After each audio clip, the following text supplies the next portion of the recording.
Let's talk. Giles Brown.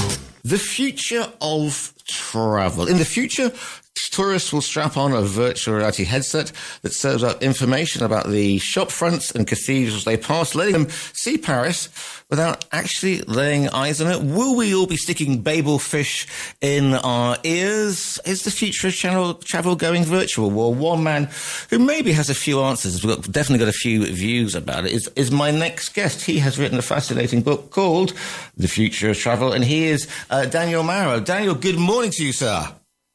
Great to be here. And whereabouts are you on the planet? Are you actually somewhere, or are you just in a virtual reality headset and you're actually sitting somewhere in Basingstoke or something? At the moment, I'm enjoying my first full day ever in Athens. I don't know why it took me so long to come here, but this is my first trip. I am more or less, I was based in Barcelona. I've been spending summers in Barcelona and then winters in Buenos Aires when it's summer there. So trying to live in eternal spring, summer. But I basically I'm a digital nomad. So summers in Barcelona and then summers Southern Hemisphere in BA is not a bad way to live your life, Daniel. So I'm saluting you to begin with that one. Yeah, it's been good. So tell me a little bit about why you are eminently qualified to sort of look into the future of travel. What was the spark behind this one, the chispa? Well, I've spent the past few years as a travel writer ever since COVID. I was a journalist, a local journalist, actually a hyper-local journalist, so the opposite of a travel writer before, when I was living in New York City for about 25 years. And then when I got laid off after COVID, I decided to do what I'd always wanted to do as a fan, as so many of us are, of Anthony Bourdain, and try to make a living as a travel writer. And that's how I ended up in Uruguay. I spent a few months in Mexico City and Buenos Aires, et cetera. And I was asked to do this book about the future of travel. It's part of a series of books about the future by my publisher, Melville House. And when they commissioned me to do this book, I imagined writing about virtual headsets and flying taxis and robot bartenders and all this sort of thing. But in Barcelona at the time, there were these very intense anti-tourist protests where people were shooting, tourists with water guns and just thousands of people marching in the street against gentrification. And I became very interested in that and more the angle of how we as travelers affect the cities that we are traveling in or living in the case of expats and digital nomads, and how it's affecting life for the locals. So that's really kind of the meat of the book. Because it is a hot topic, isn't it? I mean, we have become a much smaller world, if you like. It's much easier because our parents' generation, I mean, I remember getting on planes and people would dress up and put ties on and suits to go flying. And a trip to somewhere like Ibiza or Corfu for a Brit, that was an exotic holiday. And now we have people, as you said, global moments. As the commercial used to say, tomorrow you could be anywhere, and it's always people want to experience something new and find these places. But obviously, popular places get over popular, and undiscovered places, like for example Bali, where everybody seems to be going at the moment, suddenly become, because of the Instagram generation, suddenly turn into another version of where you've just come from. Exactly, yeah. It's very interesting. Everyone, as a travel writer, you sort of look for the next hidden gem or undiscovered place. But I feel very conflicted about it because the more attention you give to these places, the more they're going to become, a Venice or a Barcelona that is completely overrun by tourism and has had its character totally changed by tourism. So, in the case of Montevideo, for instance, the capital of Uruguay, to me, it's an incredibly underappreciated place. It's got all sorts of beautiful Art Deco architecture. Some say the highest concentration in the world. It's got legal marijuana. They were the first South American company to legalize weed. It's very LGBTQ friendly. It's, a very progressive state. It's got a beach right there in the city. Great food like you find in Argentina, great steak and all sorts of things. So When I was writing about it, I was trying to research it and couldn't find many other articles that had been written about it. And I felt kind of, what a pity, excited about sharing it with anyone who wants to visit there and enjoy it, but also a little nervous, not that I have as much influence as an Anthony Bourdain, but a little nervous about the butterfly effect of putting it out there and then someone else visits because they've read about it. And then you get one of these mega influencers, YouTubers that have millions of followers that visit it. And then it just blows up and everyone's there Instagramming the Rambla, next to the beach or, whatever it is. So, you were based. You were based in Barcelona, and that is a case in point. Barcelona, I would say, that Barcelona and Venice, if we're looking at European, have been the two that have been most affected by that, because Venice has always been popular. Barcelona since '92, it was like, and the economy in Spain. Let's not kid ourselves. It's a huge, tourism is a huge part. I'm based in Marbella, for goodness sake. And that has also changed, as have the islands. So Spain needs the income, but the problem is managing it. And Barcelona was always known as a party place. And suddenly it became this nightmarish sort of stag hen weekend, and people came to Barcelona and let their collective hair down. And if you're living in that situation, and you know how the Catalans are about most things, they have very strong feelings about everything. And so, we've seen this reaction in Barcelona, and the way that Venice put a tax on as well to people for day trips coming in. Yeah, I think, I hadn't planned to spend so much time in Barcelona. I planned to spend a summer there, but I've now spent 3. And one of the reasons that I did, that I based the book there is because the government is now, they elected a mayor who was elected in part because she was anti-tourism and wanted to tamp down, to rein in tourism. And so you see some pretty aggressive measures that they've taken to control tourism, to try to steer people away from the center. They've even asked the tourist stands on the Rambla to stop selling mariachi hats because everyone was, offended that they were selling Mexican sombreros as if they had something to do with Spanish culture. They have asked bars to close earlier to limit some of that, nightlife noise that is driving the locals crazy. They've put up ads, public service announcements, banners saying don't pee on the street, and telling people how to behave, basically, because you're right. People think that they can come to Barcelona. The bars close much later than in London, for instance. The drinks are much cheaper and they kind of, cut loose, but they forget that people are living there and that this isn't just what locals call an amusement park. Yeah, exactly. That's a very good point. And the other thing you mentioned at the beginning, gentrification, because a lot of people will come into these cities, discover cities, and suddenly you have the invasion of the bland. Suddenly, what used to be a local bar becomes a Starbucks, becomes a Five Guys, becomes a whatever, and so the bits and pieces that make a city centre or a city area special suddenly get taken over, and they get pedestrianised, and everybody's having mocha, triple latte with a whatever twister, etc. And so you lose what makes an area special, and suddenly everywhere kind of looks the same. Yeah, I think that's very true. The last time I was in Madrid, for instance, I saw Popeyes, the American fried chicken fast food chain, everywhere. And at one point, I was like, how many Popeyes are in Madrid now? Because I never remember seeing them before. And it turned out there were over 40 of them. And I was just kind of shocked that, but it's conflicting because I like Popeyes, and they're one of the only things open. If you're in Madrid after midnight, they're one of the only things open, even though Spaniards have a reputation for eating late.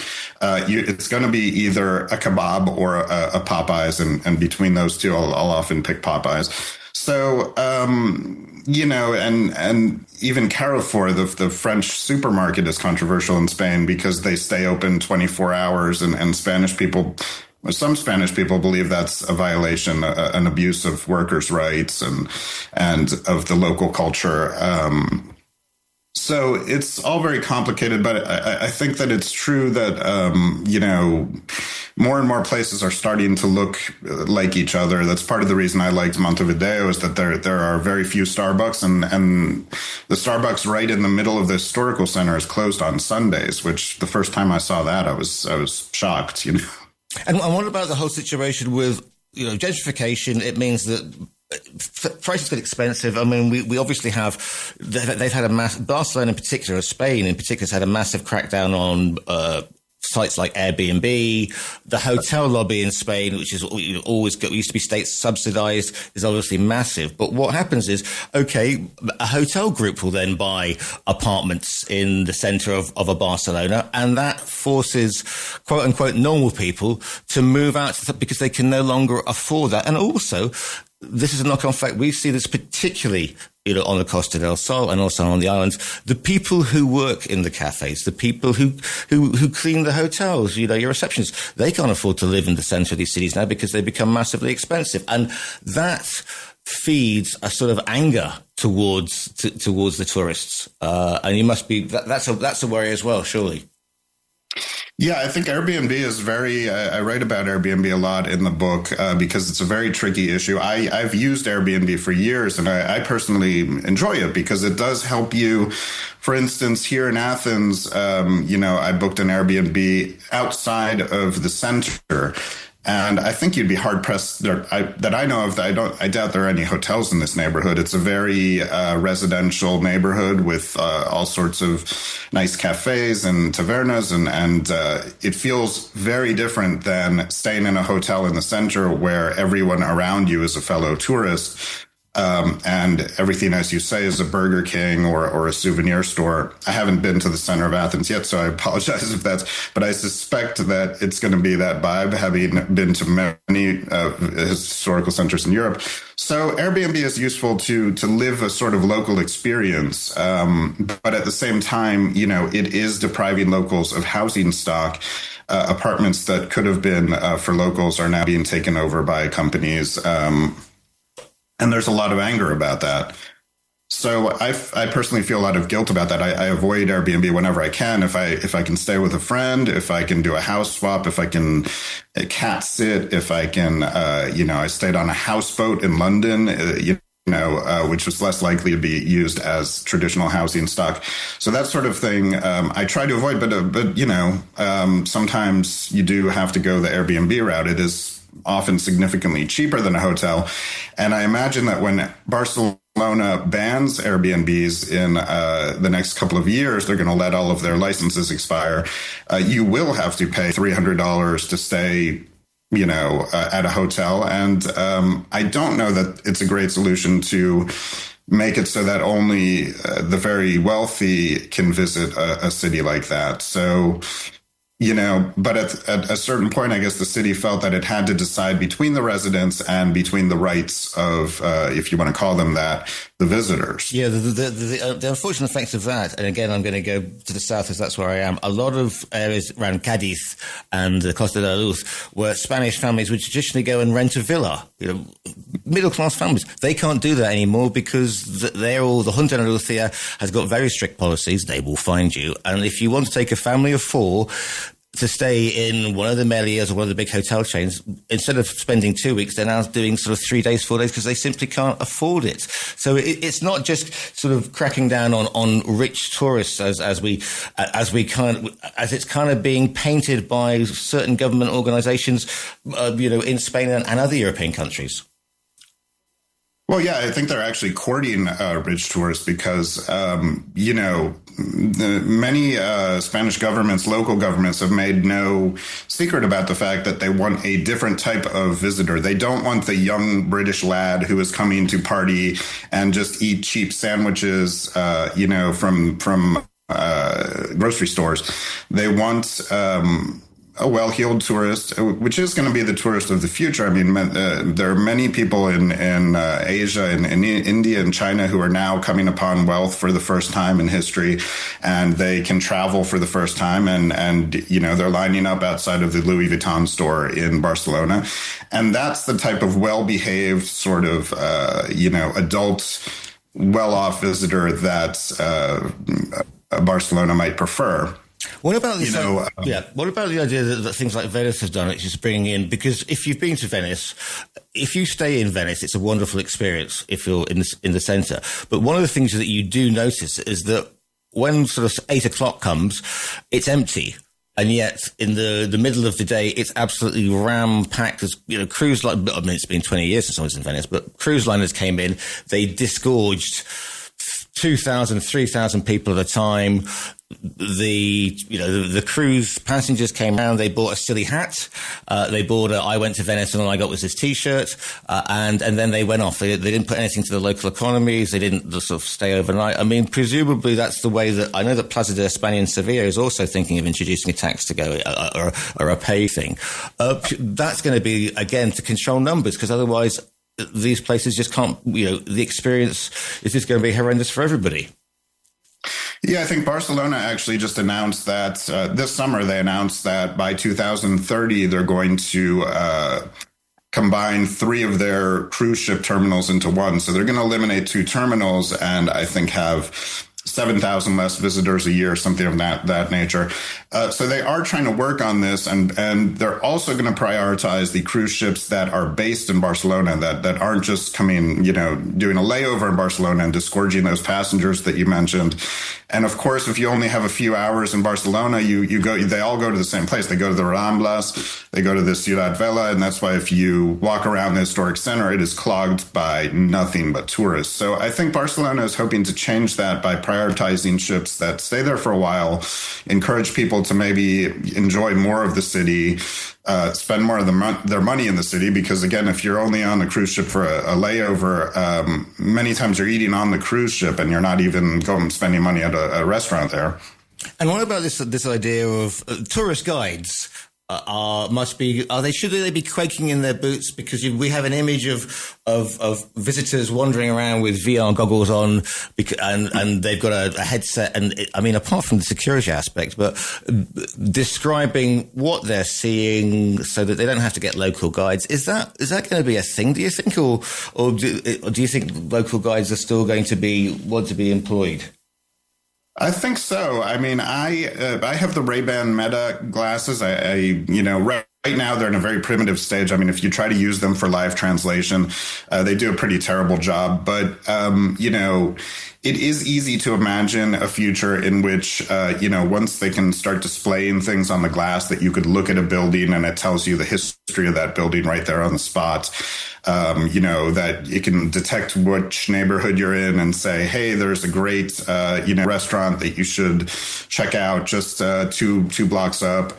And then you essentially, it gets to know your preferences as well, because it's got AI and it knows that you tend to like weird museums. So it alerts you of the fact that there's a weird anatomical museum around the corner. And, that's better than a guide that's just kind of talking to 30 people off a script, because it's telling you exactly what you're interested in. So I don't think we're there quite yet. If you ask ChatGPT for restaurant recommendations right now, it's often garbage. I mean, I just out of curiosity, I asked it where it would send me in my hometown of New York, and it sent me to Carmine's Italian Restaurant in Times Square, which is, possibly the touristiest restaurant in New York imaginable. So it's not there quite yet, but it's easy to see it being improved. But here's the thing, Daniel, when you travel, you know that half the experience is the happy accidents. It's the getting lost and stumbling around and finding, hopefully, something that you are happy to, bumping into somebody, finding that great little coffee place, the tapas bar, the monument that everybody else perhaps doesn't see. And that's rather than having a scripted experience. So, because otherwise everybody's going to kind of, as you said, be having the same sort of experience, which is dictated to us by AI / ChatGPT. Yeah, that's the thing. I mean, is it going to keep sending us to the Carmine's Italian restaurants, or is it going to get better? I mean, ChatGPT has its purposes. It certainly, if you want to learn about local customs, tipping, this sort of thing, you can, instead of looking at the guidebook, which gives you one sentence about that, you can engage it in a conversation and say, okay, tipping is 10% in this country, but what about at a bar where, You can engage it in a conversation. It gives you more and more refined answers. The question is, how accurate can it end up being? And are we going to, the thing that we can't let it do is substitute human interaction. I mean, a lot of times I found myself at a bar scrolling through my phone, looking for, the next bar to go to or the next restaurant to go to. And I would have been far better off. I mean, the real magic when you're traveling is, of course, talking to the person next to you at the bar and getting their advice as a local, and maybe even making friends with them. And they take you out on the town, and all of a sudden you have a friend in Athens or wherever you are. So, we have to be careful about not letting technology interfere with that magical aspect of travel. Because that reminds me of when I was in the Prado in Madrid, and I was obviously, because I am who I am, checking out the Bosch paintings, because I like my medieval bits and pieces. And I'm standing there and I'm looking at it, and suddenly this group of school kids came, like a plague of locusts, with a checklist, and like that's one, and then one after the next one. And like you said, if everything is on a checklist that you have on your phone or on whatever device we're using in 10 years' time, you won't be able to take the pause. It will just become almost like a game, like an orienteering course. Yeah, it's the checklist is. I've fallen prey to that in the past.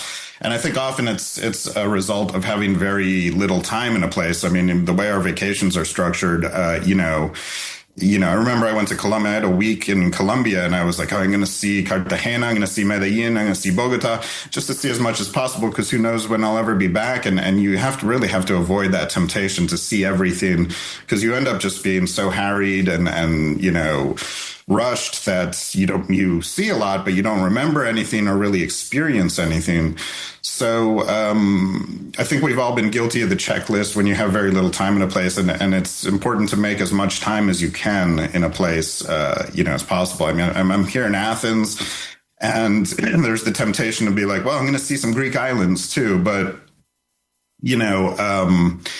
why not just stay in the city for a while and really get to know the city instead of thinking about the next move? Because, as Boldane used to do, slow travel, slow cooking, sit around, chat to the locals, have an extra pint, especially in Boldane's case, and let it wash over you rather than, and again, slow travel is a big movement because of the people are taking trains rather than planes, because more people are traveling, which means more environment, and it's not just, okay, I won't use this, that, or the other whilst I'm away, but this is going to be a concern as well, surely, for the future of travel. Slow travel, environmental concerns. Let's not jet everywhere. Yeah, I think slow travel, it is presented as a solution to the checklist sort of parachute travel. But, that's got its complications too. I mean, if in Barcelona, for instance, there's so many expats moving to the city that they are displacing residents who now for the first time have been leaving the city at elevated rates to the country, in part because housing is so unaffordable, and that again is in part because landlords are hiking the rents for people who can afford, who make more money than the locals and who can afford more expensive apartments. So slow travel is a solution to kind of appreciate a place better, but you also risk displacing the locals. So it's a double-edged sword. So when you sent this book off, when you finish this book, are you positive? Are you optimistic for the future of tourism? I mean, or are you thinking I might as well just stay in Athens or stay in New York or stay even better in Cartagena, for example? Well, yeah, I'm positive in the sense that, governments are thinking about this problem more. It used to be, as you said, after the 92 Olympics, Barcelona was kind of focused on getting more and more people. And that used to be the tourism, the local government's only concern was like how to bring more and more people in and get more and more revenue.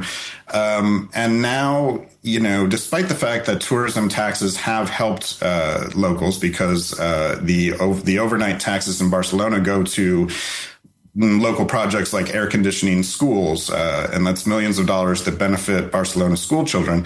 but they are becoming more conscious that this is changing the culture of the city and that they need to do something about it. And they are engaging with the problem. And on the other side, travelers are more concerned about sustainable travel. If there are surveys now that, show that people are thinking about this when they travel.